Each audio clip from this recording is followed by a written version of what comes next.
повестите, се враќаме во студиото. Како го одбравме денот петок 13 да зборуваме за економија и за финансии, па уште и за новогодишната кошничка.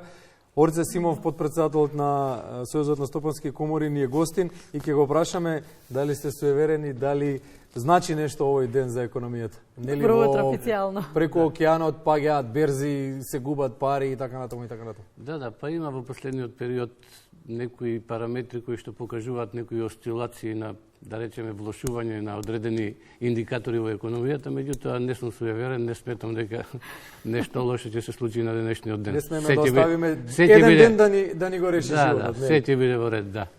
Добро, имаме среќа дека од денеска не почнува мерката, да се пошегуваме. Што се очекува од новогодишната кошничка? Мотото е помалку трошоци, повеќе за тебе. Па новогодишната кошничка е една од мерките на владата со која што се настојува да се помогне на граѓаните за да се намалат трошоците на живот, да се помогне во одржување на стандардот на граѓаните и до сега ние видовме повеќе типови на мерки, од кои што сметаме дека оваа мерка ќе биде најдобра од сите досегашни мерки.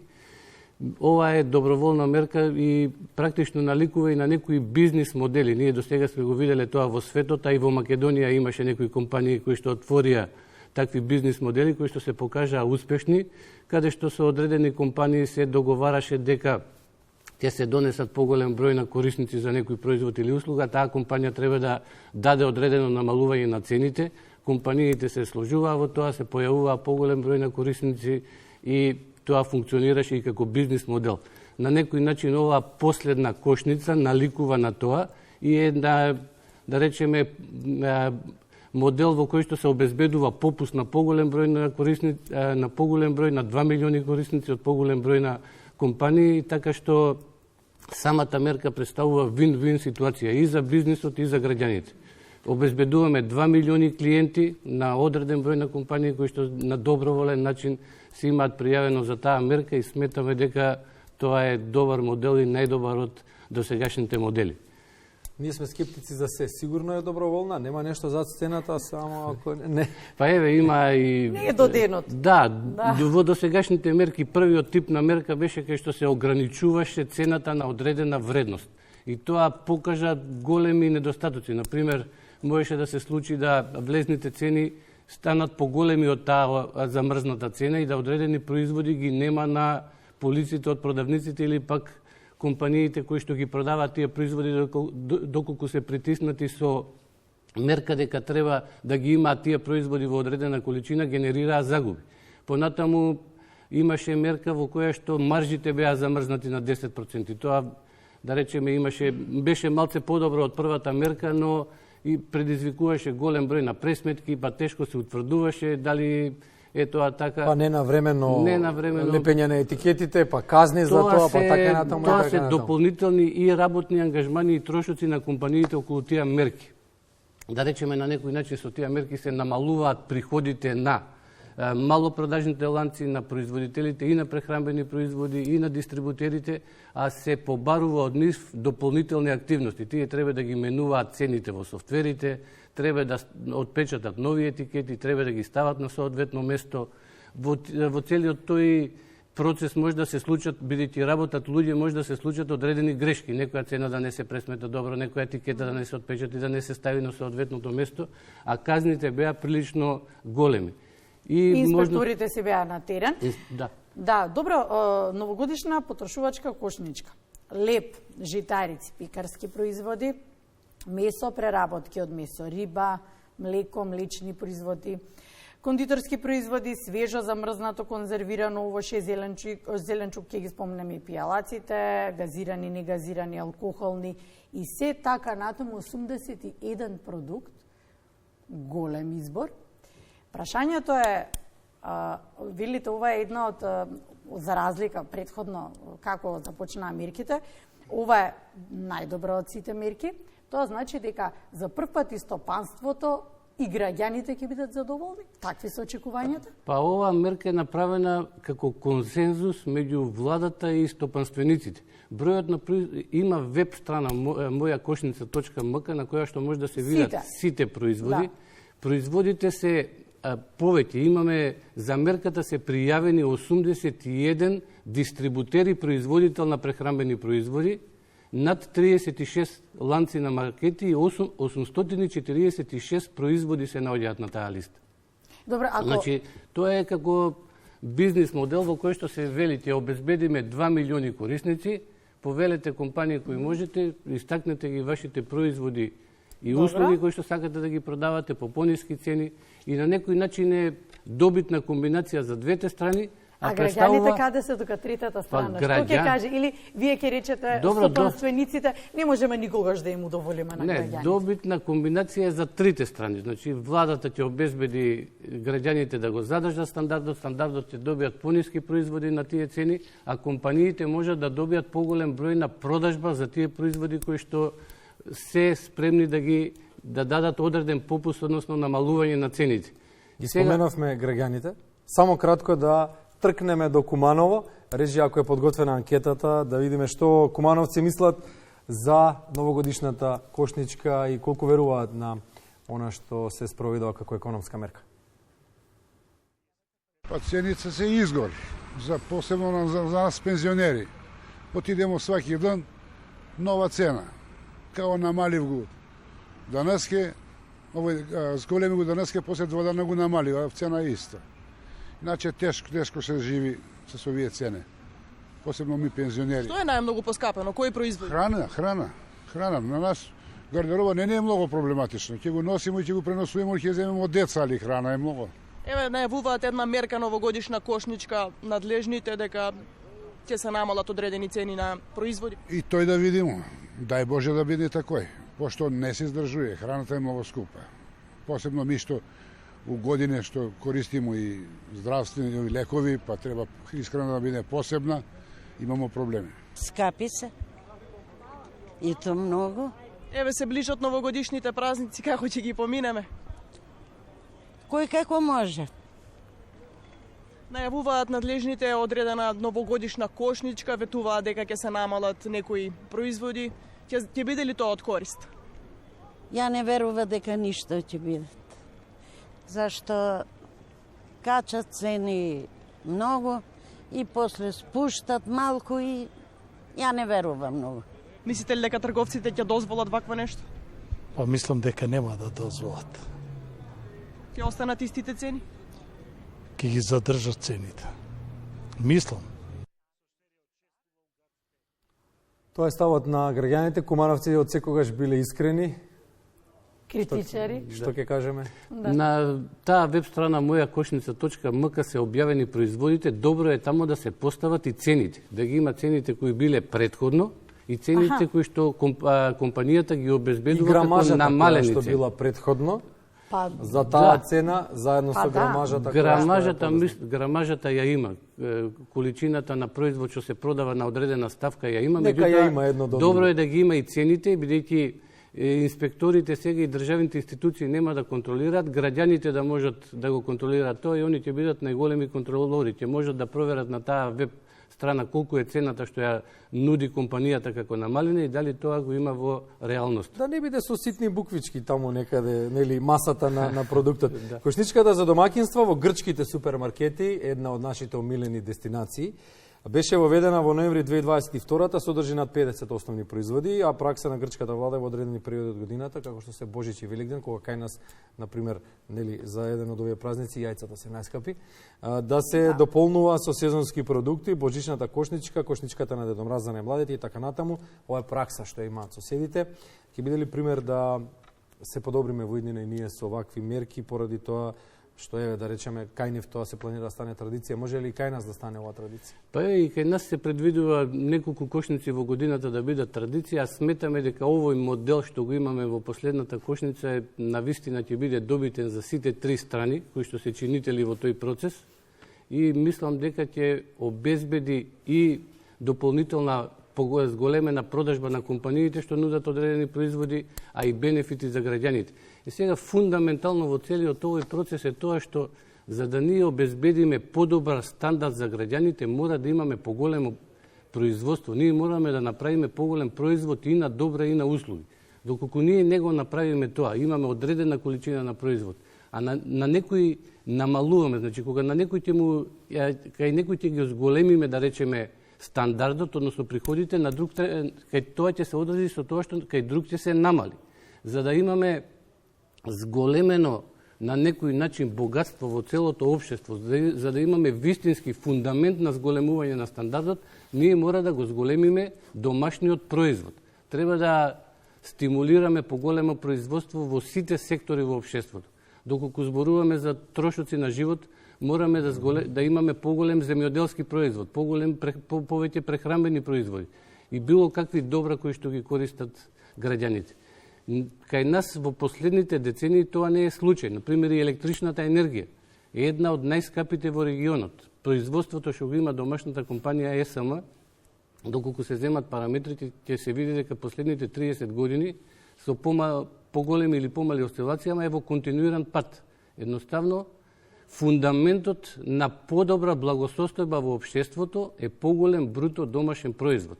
И сега тоа значи дека ние мораме да имаме капитал, мора да имаме иновации, мора да имаме знаење, мора да има подобро образование.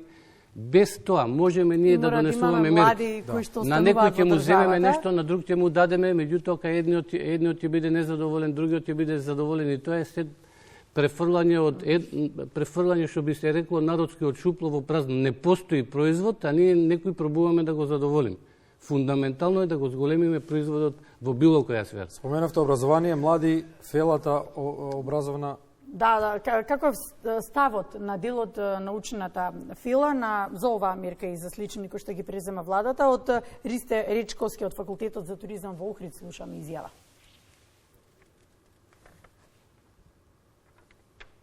И се добре дојдени. Мислам се што е во позитивна насока во однос на стабилизирање на цените, иако сме ние пазарна економија, кој што државата преку своји инструменти го прави, е добре дојдено за сите граѓани. Така да апсолутно ја поздравувам таа мерка. Работиме заедно, да речеме, и со организација на потрошувачи, јас како нивни надворешен соработник, го следиме пазарот.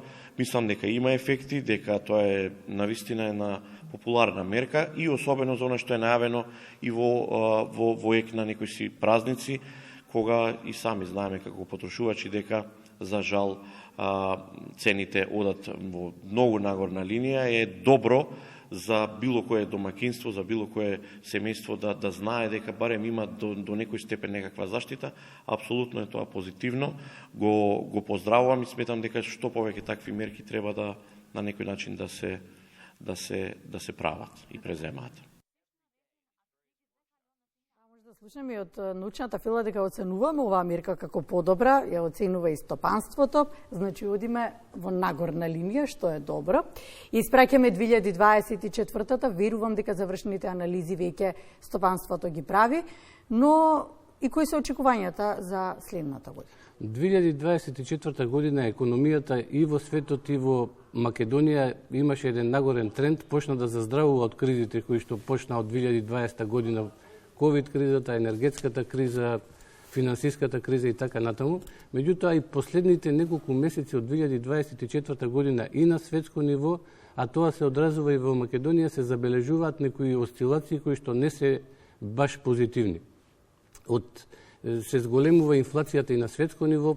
Во Соединетите Американски држави инфлацијата во ноември на годишно ниво е 2,7%, има раст во однос на октомври, кај што беше 2,6%, октомври пак е повисок со тоа што беше во септември. Слична ситуација е во Германија. Нивните заводот за статистика покажува зголемување на процентот на годишната инфлација.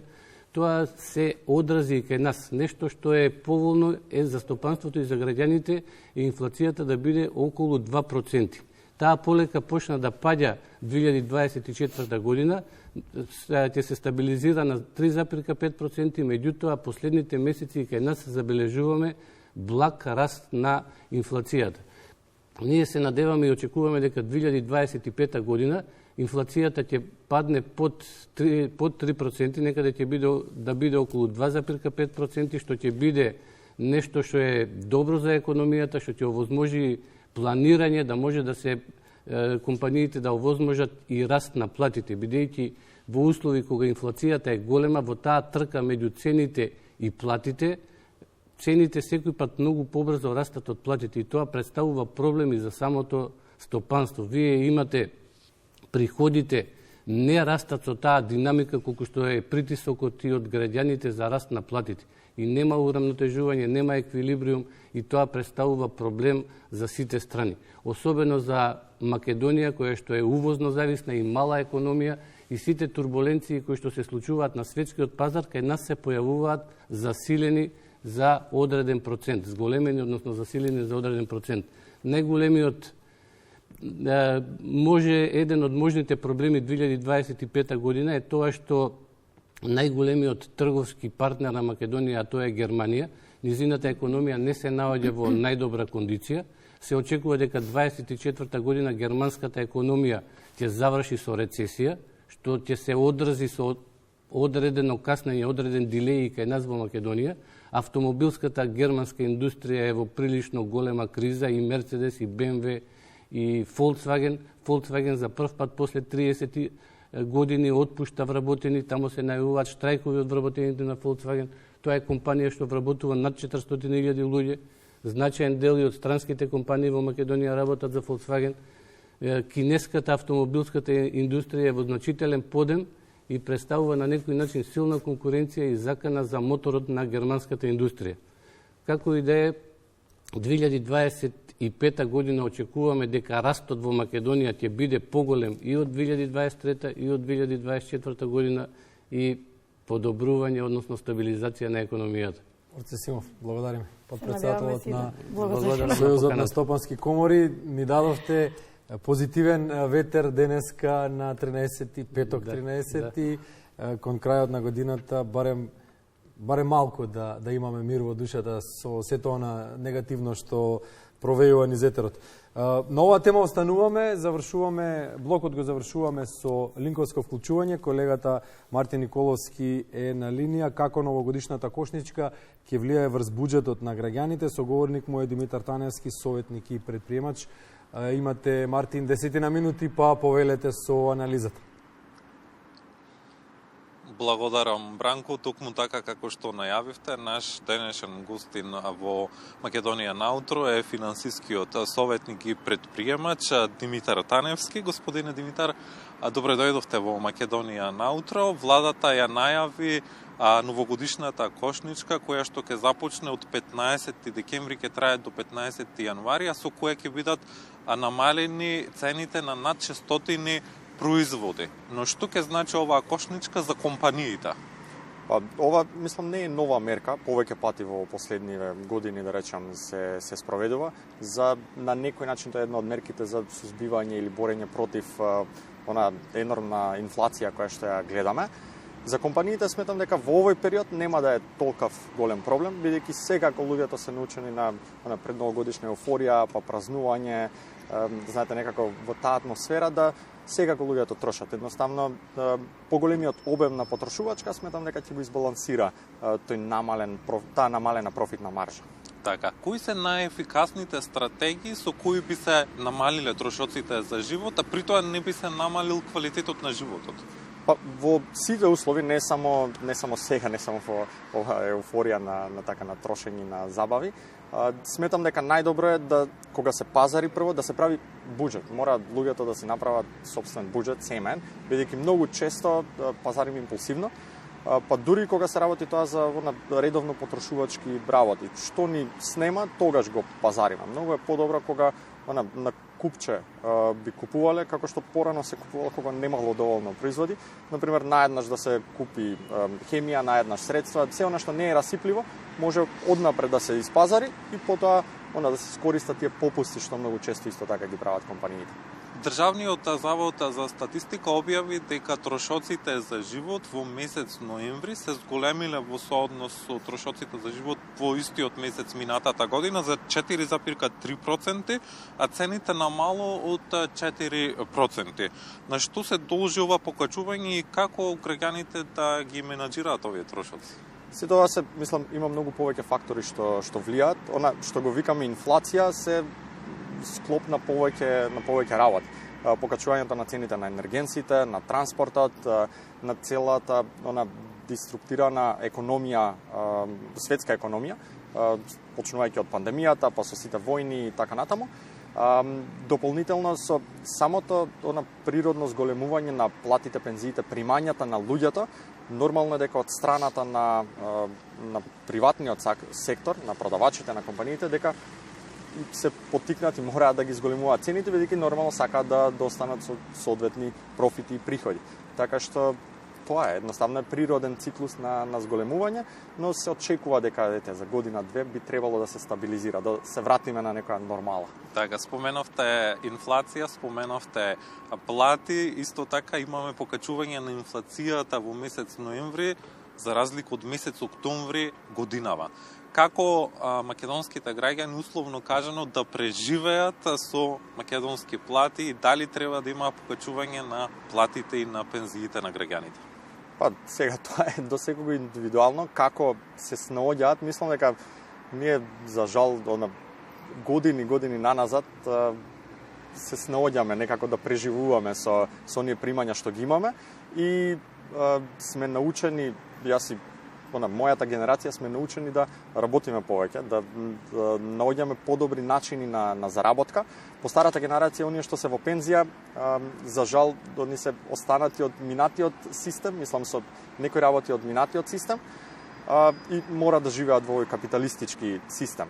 Сега, што прават, јас се сегам моите баби и дедовци, и тогаш платите, односно пензиите не им стигнува, сите имаа нешто дополнително на страна што работеа, дали своја бавче, односно или нива што ја одработува, ние секогаш дома имавме свежо овошје зеленчук, а младите денес бар е возможно да се најде дополнителна работа, дека основната плата ќе биде доволна, тоа е во многу малку сектори, не е само кај нас, тоа е на секаде низ светот, генерално веќе доаѓа до тоа да средни примања не се солидни за добар квалитетен живот.